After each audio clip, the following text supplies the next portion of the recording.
انسان کی زندگی میں کچھ چیزیں ایسی ہوتی ہیں جن کے بغیر زندگی گزر نہیں سکتی۔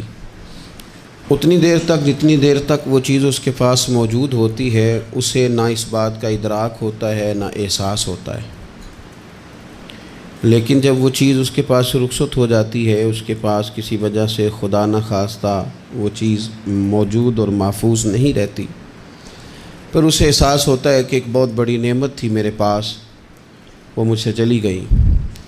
ہماری زندگی کے اندر بہت ساری ایسی چیزیں ہیں کہ اگر وہ ہم سے رخصت ہو جائیں، خدا نہ کرے، تو پھر ہمیں بڑی شدت سے احساس ہوگا کہ یہ نعمت کتنی بڑی ہے۔ آپ قوس و قزح کے رنگ دیکھتے ہیں، دھوپ اور چھاؤں میں لوگوں کے چہروں کو ملاحظہ کرتے ہیں، آپ اپنے بچوں کو محبت کی نظر سے دیکھ کر دل کو ٹھنڈا کرتے ہیں، آپ اپنے ماں باپ کو محبت کی نظر سے دیکھ کر کامل حج کا ثواب حاصل کرتے ہیں، قرآن مجید کی زیارت کر کے آپ اپنے دل میں بہت سارا سرور محسوس کرتے ہیں، لیکن یہ ساری نعمتیں اتنی دیر تک آپ کے پاس ہیں جب تک آپ کے پاس آنکھ کی نعمت موجود ہے۔ اگر یہ رخصت ہو جاتی ہے نا، اگرچہ اتنی ساری نعمتوں میں یہ ایک نعمت ہے، لیکن آپ آنکھ نہیں ہے تو آپ کو تو اپنوں کا احساس بھی نہیں، آپ تو اپنوں کے چہرے بھی دیکھ نہیں پائے۔ کوئی بھی نعمت جو آپ کے پاس ہے، آپ کبھی محسوس کریں کہ اگر اس نعمت کا وجود ہمارے پاس نہ ہوتا تو ہماری کیفیت کیا ہوتی۔ یہ سانس ہے، ہم دو دفعہ سانس کا استعمال کرتے ہیں، ایک دفعہ اندر جاتی ہے اور ایک دفعہ باہر آتی ہے۔ اگر اندر نہ جائے تو بھی مسئلہ ہے، چلی گئی ہے لوٹ کر باہر نہ آئے تو بھی بہت بڑی مشکل ہے۔ تو اس کا اندر اور باہر جانا یہ زندگی کا احساس ہے۔ اگر کبھی سانس اکھڑنے لگے اور آپ کے سینے میں آپ کی سانس اٹکنے لگے تو ایک بہت بڑی تشویش ہے، ایک بہت بڑی آکسیجن ہے، پوری طرح سے انسان کو قید کر دیا جاتا ہے، اور وہ کہتا ہے کہ میرا تو سارا وجود سلامت ہے، ہاتھ کام کر رہے ہیں، پیر کام کر رہے ہیں، آنکھیں کام کر رہی ہیں، زبان کام کر رہی ہے، سب کچھ ٹھیک ہے، صرف سانس اکھڑ گئی ہے۔ تو انسان محسوس کرتا ہے کہ یہ ساری چیزیں سلامت ہونے کے باوجود میرے کسی کام کی نہیں۔ آپ کے پاس جتنی بھی نعمتیں ہیں ان کو اگر آپ شمار کریں تو کبھی آپ کہیں گے کہ ساری نعمتوں میں آنکھ زیادہ ضروری ہے، کبھی کہیں گے کان زیادہ ضروری ہے، کبھی کہیں گے زبان زیادہ ضروری ہے، کبھی کہیں گے دل زیادہ ضروری ہے، کبھی کہیں گے روح زیادہ ضروری ہے، لیکن میں آپ سے عرض کروں ان ساری چیزوں کے بغیر گزارا ہو سکتا ہے، رسول کائنات کی غلامی کے بغیر گزارا نہیں ہوتا۔ کیوں؟ اس لیے کہ اگر حضور کی شفقت نہ ہو، نبی پاک علیہ السلام کی رحمت نہ ہو، وہ ابن القیم نے ایک جگہ پہ کہا تھا کہ یہ حضور نے ہمیں انسان بنایا ہے، یہ نبی پاک علیہ السلام نے انسانیت کے اسباق پڑھائے ہیں، اخلاقی رویے کیا ہوتے ہیں حضور نے بتلائے ہیں، اگر حضور کا کرم نہ ہوتا تو انسان ایک دوسرے کو کاٹ کے کھاتا۔ یہ حضور نے بتلایا ہے کہ تم نے کس طرح زندگی کو گزارنا ہے۔ محبوب کریم علیہ السلام کا وجود نور ایک ایسی چیز ہے کہ اگر وہ کائنات سے معاذ اللہ سائڈ پہ کر دیا جائے تو اس کائنات کا قائم رہنا کسی صورت بھی ممکن ہے ہی نہیں۔ اسی لیے تو اقبال نے کہا تھا کہ ہو نہ یہ پھول تو بلبل کا ترنم بھی نہ ہو، چمن دہر میں کلیوں کا تبسم بھی نہ ہو نہ یہ ساقی تو پھر میں بھی نہ ہو، خم بھی نہ ہو، اور بزم توحید بھی دنیا میں نہ ہو، تم بھی نہ ہو۔ وہ بڑی بات کہہ گئے ہیں، میں نے بھی اس کو کوئی نہیں کھولنا، کہتے ہیں بزم توحید بھی دنیا میں نہ ہو، تم بھی نہ ہو، خیمہ افلاق کا استادہ اسی نام سے ہے، اور نبض ہستی تپش آمادہ اسی نام سے ہے۔ تو اقبال پھر ہمیں کرنا کیا ہے؟ کہنے لگے کرنا آپ کو یہ ہے کہ قوت عشق سے ہر پست کو بالا کر دے اور دہر میں اسم محمد سے اجالا کر دے، یہ کرنے کا کام ہے۔ اس رستے پہ آپ چل پڑیں میرے بھائی۔ پہلی امتوں کے آپ تذکرے پڑھ لیں، کتابوں میں موجود ہیں، سورہ اعراف کو دیکھ لیں، اس میں بہت ساری چیزوں کا تذکرہ کر دیا گیا ہے، اور بھی قرآن مجید کی بے شمار صورتیں ہیں، آپ ان کو دیکھ لیں، اس پر غور کر لیں۔ جب قومیں نہیں مانتی تھی، انکار کرتی تھیں، تو اللہ تبارک و تعالیٰ انہیں تباہ کر دیتا تھا۔ بات نہیں مانی، ختم ہو گئی۔ ایک مقصد ہے نا جس کے لیے کسی چیز کو بنایا گیا ہے، تو مقصد تخلیق انسانیت کیا ہے کہ وما خلقت الجن والانس الا لیعبدون، جنوں اور انسانوں کو اللہ نے اپنی عبادت کے لیے پیدا کیا، اور ان کو جب عبادت کی دعوت دی گئی، جب انہیں پیغام دیا گیا اللہ تعالیٰ کی توحید کا، انہوں نے نہیں مانا، تو جس مقصد کے لیے بنایا تھا جب اس طرف ہی نہیں آئے۔ یہ پنکھا لگایا جاتا نا ہوا کے لیے، تو اگر پنکھا ہوا نہ دے تو اس کا کوئی چھت پہ کام ہے؟ اس کو اتار کے تو آپ سکریب والے کے پاس بھیج دیں گے، بھئی ختم ہو گئی بات۔ تو مقصد جو تھا نا اللہ کی عبادت تھی، تو جب قومیں اللہ کی عبادت کی طرف نہیں آئیں تو اللہ نے انہیں تباہ کر دیا اور صفحہ ہستی سے مٹا دیا۔ اللہ تعالیٰ کے پیارے محبوب علیہ السلام نے کفار مکہ کو، قریش کو، عالم عرب کو، عالم انسانیت کو دعوت دی، وداعیا الی اللہ باذنہ وسراجا منیرا۔ اس منصب پر فائز ہو کر حضور نے دعوت دی۔ جب انہوں نے دعوت کا انکار کیا، حضور نے انہیں عذاب سے ڈرایا، اللہ کے عذاب سے، چونکہ حضور نذیر ہیں۔ انہوں نے یہ کہا کہ اگر آپ کہتے ہیں نا کہ ہم پر عذاب آئے گا تو پھر آپ وہ عذاب لے آئیں، ہم پہ آئے۔ جب کوئی آدمی منہ سے تباہی مانگے، جب کوئی شخص اپنے منہ سے یہ کہے کہ کر لیں جو ہوتا ہے معاذ اللہ، تو اگر تو سامنے والا کمزور ہو تو شاید وہ کچھ نہ کر سکے، لیکن یاد رکھنا کئی دفعہ کمزور ہوتا ہے تو کچھ نہیں کرتا، تو کئی دفعہ مہربان بڑا ہوتا ہے، رحمان اور رحیم کئی دفعہ کرم نوازی کرتا ہے۔ جب انہوں نے کہا نا کہ لائیں وہ عذاب ہے محبوب جس کا آپ وعدہ کرتے ہیں، تو اللہ نے کیا فرمایا؟ فرمایا وما کان اللہ لیعذبہم وانت فیہم۔ محبوب رب کی یہ شان ہی نہیں کہ انہیں عذاب دے، کیوں؟ اس لیے کہ آپ ان کے درمیان موجود ہیں۔ اے محبوب علیہ السلام، اللہ کی یہ شان نہیں کہ انہیں عذاب دے اس حال میں کہ آپ ان کے درمیان موجود ہیں۔ آپ میری بات کو سمجھیں گے، غور کریں گے کہ کافروں کے درمیان اگر حضور موجود ہوں تو عذاب نہیں آتا، تو قیامت میں جب حضور مومنوں کے بیچ موجود ہوں گے، مجھے کہہ لینے دو نا کہ اساں جہاں گناہیاں دا جدوں اعمال نامہ پھرول ہوئے، پھر ذرے ذرے نے سامنے آ جانا ہے، جو جو منہ تھی بولیا بول ہوئے، اساں بھی کول حضور دے بیٹھ رہنا ہے، لکھ عمل ترکڑی تول ہوئے، او دے کولوں بھی رب نے حساب لینا ہے جیڑا بیٹھا ہی محمد دے کول ہو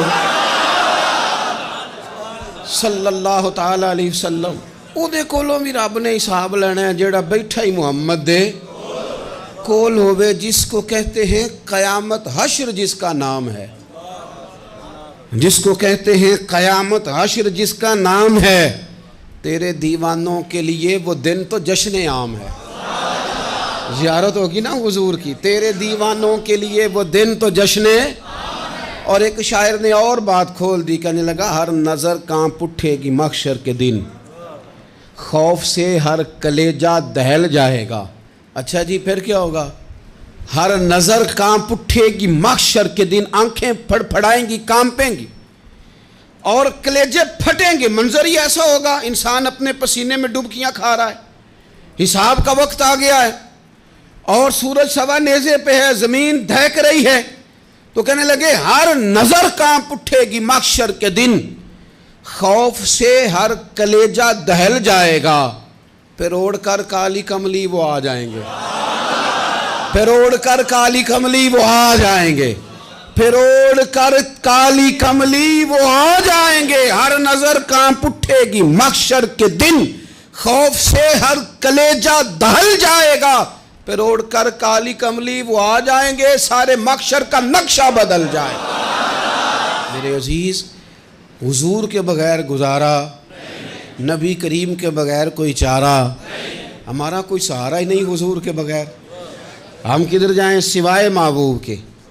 اس لیے نا صحابہ اس بات پر مطلع ہو گئے تھے، وہ نا بڑی بڑی دھیمی دھیمی باتیں پوچھتے رہتے تھے، اطلاع مل گئی تھی نا کہ اصل کرنا کیا ہے، تو جو رازدار لوگ ہوتے ہیں نا وہ پھر دھیمے دھیمے راز کی باتیں کرتے ہیں، حضرت انس بن مالک حضور کے خادم تھے، اماں نے دے دیا تھا حضور کی بارگاہ میں، کہتے ہیں میں 10 سال مدینے میں حضور کی نوکری کرتا رہا، تو قریب سے دیکھا تھا نا سارا کچھ، بہت ساری احادیث ان سے مروی ہیں، بڑی چیزوں کو دیکھا تھا، تو ہم سیانے ہو گئے، باتیں سمجھ گئے، قریب رہنے والے لوگ تو قربان پچھانن والے ہیں، تو گل جان گئے گل کھول دے نہیں، تو قریب پہنچ گئے تھے نا، تو سمجھ آ گئی تھی بات کی۔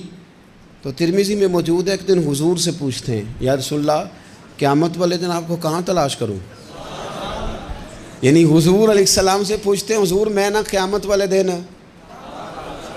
بھئی بات تو یہ نا کہ اعمال ٹھیک کیا جائے، معاملات پر توجہ دی جائے، عبادات کا خیال کیا جائے، جو ہمارے ذمے ڈیوٹیاں ہیں وہ پوری کی جائیں، تو وہ کہتے ہیں حضور وہ قیامت والے دن کہاں تلاش کروں؟ تو حضور نے بھی نہیں فرمایا کہ تو اعمال ٹھیک کر، مجھے ڈھونڈنے کی کیا ضرورت ہے، کہاں ڈھونڈوں؟ تو حضور فرمانے لگے مسکرا کے فرمانے لگے، چونکہ قربان پچھانن والے ہیں، تو اے گل جان گئے گل کھول دے نہیں۔ حضور علیہ السلام سے کہا یا رسول اللہ میں نہ قیامت والے دن کہاں تلاش کروں؟ تو حضور فرمانے لگے حوض کوثر پہ۔ یا رسول اللہ وہاں کیا ہوگا؟ تو فرمایا امت پیاسی آئے گی تو میں جام بھر بھر کے پلاؤں گا، میں جام بھر بھر کے پلاؤں گا، ایسا کی تیری خیر تیرے میں کدے کی خیر، ایسی پلا کہ جس کا نشہ عمر بھر رہے۔ اور ایک نے کہا تھا کہ طیبہ سے منگائی جاتی ہے، سینوں میں رچائی جاتی ہے، توحید کی میں پیالوں سے نہیں نظروں سے پلائی جاتی ہے۔ حضور صلی اللہ علیہ وسلم نے فرمایا حوض کوثر پہ بھی جام پلائیں گے؟ سیانے بڑے تھے حضرت انس اور بھلا ہمارا کر رہے تھے، یہ حضور سے پوچھ کے نا تو ہمیں ایڈریس بتا رہے ہیں، کیونکہ حدیث روایت کر دی نا تو ہمیں ایڈریس سمجھا دیے، پتے بتا دیے کہاں پہنچنا ہے، ساری جگہ سمجھا دی۔ چلیں جدید دور آ گیا ہے، انہوں نے لوکیشن بتا دی، کہاں کر کے نا کس جگہ جا کے سٹاپ کرنا ہے کام۔ یا رسول اللہ وہاں ملاقات نہ ہوئی تو حضور نے فرمایا پھر پل صراط پہ آنا۔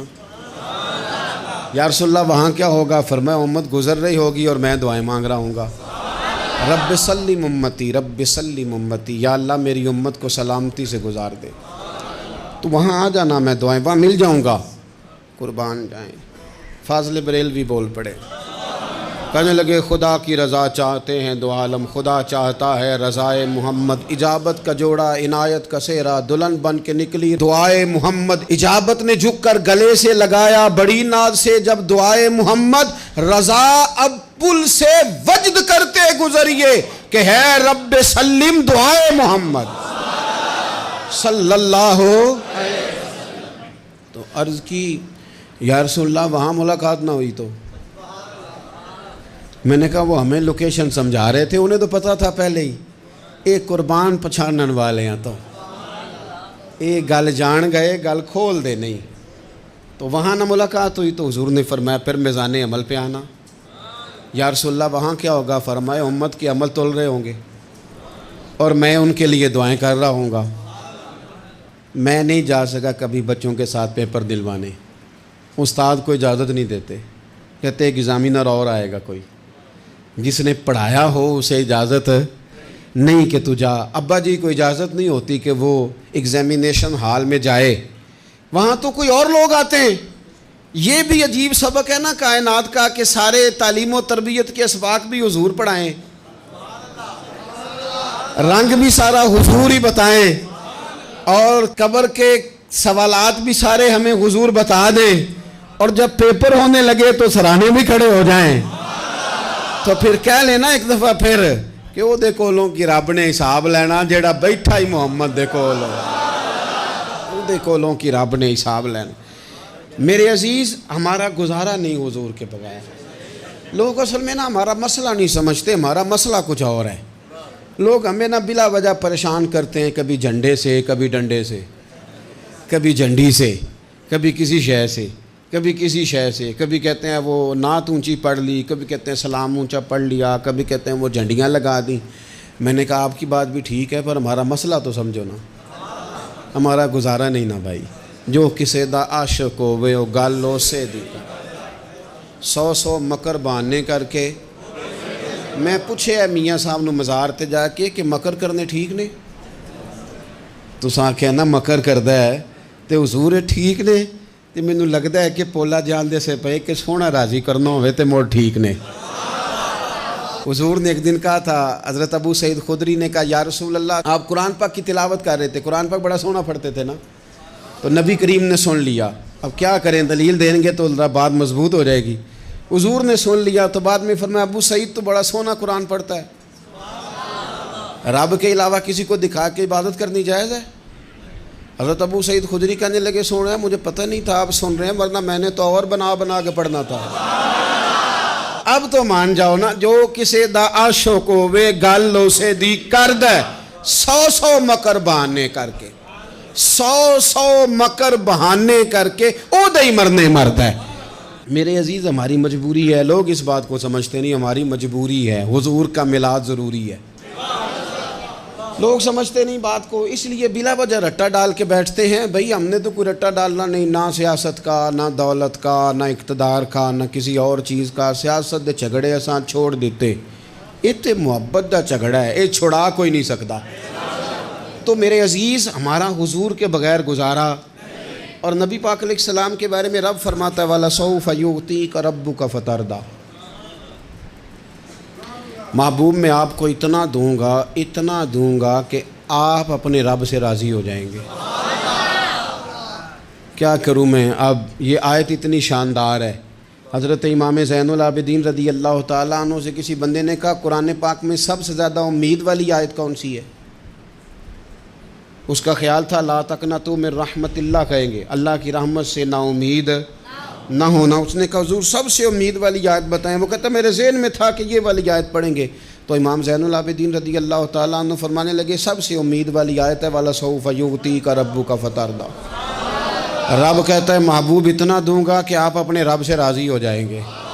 آیت نازل ہو گئی تو حضور پتہ کیا فرماتے ہیں صحابہ سے؟ فرماتے ہیں رب کہتا ہے حبیب تجھے راضی کرنا ہے، اور جب تک میرے سارے غلام جنت میں گئے نہ میں نے اللہ سے راضی ہونا ہی نہیں، میں نہیں راضی ہوتا اللہ سے، سارے جائیں گے تو تب تو میں تو کہتا ہی رہوں گا نا قربان پچھانن والے آتا، او گل جان گئے پر گل کھول دے، او گل کھول دے نہیں، پتہ چل گیا بات کا، حضور کے بغیر گزارا، حضور کے بغیر کوئی چارہ ہی نہیں۔ اور خود حضور کیا فرماتے ہیں، یہ سنن ابن ماجہ ہے، میرے رسول پاک صلی اللہ تعالیٰ علیہ وسلم ارشاد فرماتے ہیں، حدیث کے راوی حضرت ابو موسیٰ اشعری رضی اللہ تعالیٰ عنہ، حضور فرماتے ہیں کہ اللہ نے مجھے اختیار دیا۔ یا رسول اللہ کس بات کا؟ فرمایا رب نے اختیار دیا میں چاہوں تو آدھی امت بغیر حساب کے جنت چلی جائے، اور میں چاہوں تو اللہ سے اختیار لے لوں کہ یا اللہ مجھے شفاعت کا حق دے، میں سفارش کرتا جاؤں اور تو انہیں معافی دیتا جائے، یہ مجھے اختیار دیا اللہ تعالیٰ نے۔ تو حضور کیا فرماتے ہیں؟ فرماتے ہیں وہ آدھی امت والا سودا نہیں میں نے قبول کیا، میں نے نہ شفاعت لی ہے کیونکہ یہ عام تر ہے اور یہ کفایت کرنے والی ہے، یہ عام بھی ہے اور کفایت کرنے والی بھی ہے۔ اور حضور نے یہ لفظ کہے، یہ سنن ابن ماجہ کتاب الزہد دیکھیے گا، اس میں روایت مل جائے گی۔ حضور فرماتے ہیں یاد رکھو تمہارا کیا خیال ہے کہ میری یہ شفاعت پرہیزگاروں کے لیے؟ خود جملہ استفہامیہ سے بات کرتے ہیں، تمہارا کیا خیال ہے کہ میری یہ شفاعت جو قیامت میں میں سفارش کروں گا تو پرہیزگاروں کی کروں گا؟ حضور فرماتے ہیں نہیں، میں قیامت میں گناہ گاروں کی سفارش کروں گا، میں گناہ گاروں کی سفارش کروں گا، گناہ گاروں کے لیے عرض کروں گا اللہ کی بارگاہ میں۔ کچھ دن پہلے میں کہیں پڑھ رہا تھا کسی کا مضمون، اس نے تشبیہ کس طرح کی دی ہے مجھے پتہ نہیں، لیکن لکھ دی بات، کہنے لگے ایک وکیل ہوتا ہے ایک شفیع ہوتا ہے، ایک وکیل ہوتا ہے ایک، حضور وکیل نہیں ہمارے، حضور ہمارے شفیع ہیں، شفاعت کرنے والے ہیں۔ وکیل یہ کہتا ہے جج صاحب سے کہ یہ جس کا میں وکیل ہوں نا اس نے نا غلطی کوئی نہیں کی، اسے معاف کر دیں۔ وکیل یوں بحث کرتا ہے، کہتا ہے اس نے کیا ہی نہیں، جرم معاف کریں۔ اور جو شفیع ہوتا ہے نا وہ کہتا ہے مالک اس نے سارے کیے، تو میرے آنے کی لاج رکھ اور اسے معاف کر دے۔ یہ وکیل اور شفیع کا یہ فرق ہوتا ہے کہ شفیع کہتا ہے سونے سارے کیے ہیں، بڑے بڑے پاپ کیے ہیں، پر میں جو آ گیا ہوں تو مہربانی کرنا معافی دے دے۔ میرے عزیز، حضور کے بغیر کہیں بھی گزارا نہیں ہے۔ ہم نے نا جب یہ بات سمجھ لی، اور پتہ ہے نبی کریم صلی اللہ علیہ وسلم نے آگے بڑھ کے خود بھی کئی مقامات پر اس بات کو کھول کر مختلف انداز میں بیان کیا۔ حضرت عبداللہ ابن عباس رضی اللہ تعالیٰ عنہ کی روایت آپ دیکھ لیں، یہ آپ کو مستدرک میں ملے گی۔ حضور صلی اللہ علیہ وسلم فرماتے ہیں قیامت کے دن اللہ تعالیٰ انبیاء کے لیے نور کے ممبر بچھائے گا، ہر نبی ممبر پہ بیٹھ جائے گا، ہر پیغمبر علیہ السلام اپنے ممبر پہ جلوہ فروز ہو جائیں گے، ہر پیغمبر۔ لیکن حضور فرماتے ہیں میرا ممبر خالی ہوگا۔ یا رسول اللہ صلی اللہ تعالیٰ علیہ وسلم آپ کا ممبر کیوں خالی ہوگا؟ حضور فرماتے ہیں میں ممبر چھوڑ کے رب کی بارگاہ میں کھڑا ہو جاؤں گا، اور اس ڈر سے کھڑا ہو جاؤں گا کہیں ایسا نہ ہو کہ میں جنت میں چلا جاؤں اور میری امت رہ جائے۔ میں اپنی امت کی سفارش کروں گا، رب میری امت کی سفارش قبول کرے گا۔ فرماتے ہیں میں اتنی سفارش کروں گا، اتنی سفارش کروں گا کہ جہنم کا دروغہ مجھ سے کہے گا کہ محبوب کمال ہو گئی، آپ نے تو اپنا کوئی غلام دوزخ میں رہنے نہیں دیا، سارے آپ نے نکال دیے۔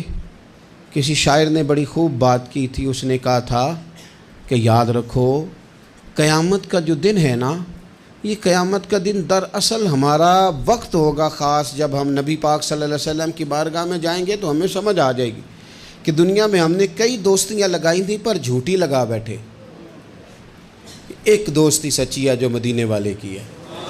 وہ کہتے ہیں محمد بوٹیا جھوٹا ہی جاگ سارا، اے سچیاں مدینے والے دیاں یاریاں، سچیاں مدینے والے دیاں۔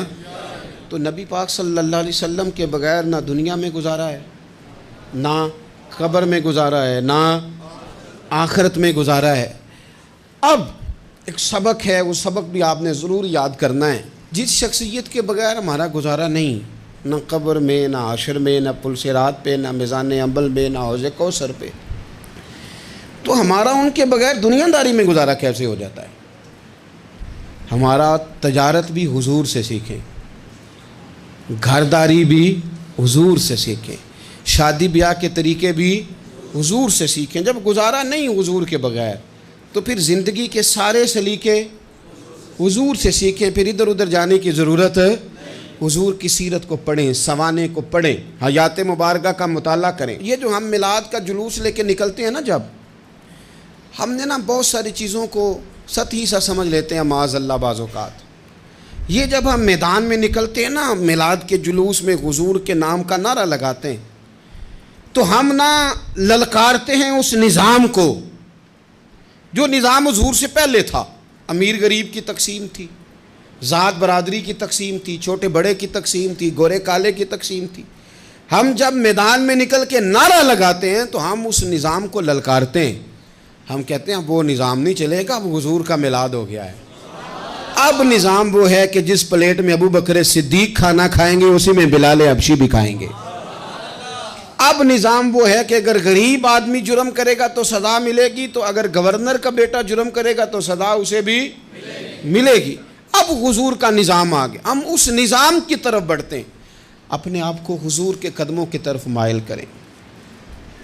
میلاد صرف 1 سے 12 ربیع الاول تک نہیں، میلاد سارا سال ہے، ذکر میلاد سارا سال ہے، میلاد کی محفل سارا، اور میلاد صرف مسجد میں نہیں، گھر میں بھی ذکر میلاد، دکان میں بھی ذکر میلاد۔ ذکر میلاد سے مراد حضور کی تعریفیں، نبی پاک کی شانیں، حضور کی باتیں، آ میرے دل آمنہ کے لال کی باتیں کریں، چہرہ والشمس کے اجلال کی باتیں کریں، اپنی طبیعتیں حضور کے ساتھ لگائیں، اپنے آپ کو حضور کے قدموں سے وابستہ کریں اور عشق کریں نبی پاک سے۔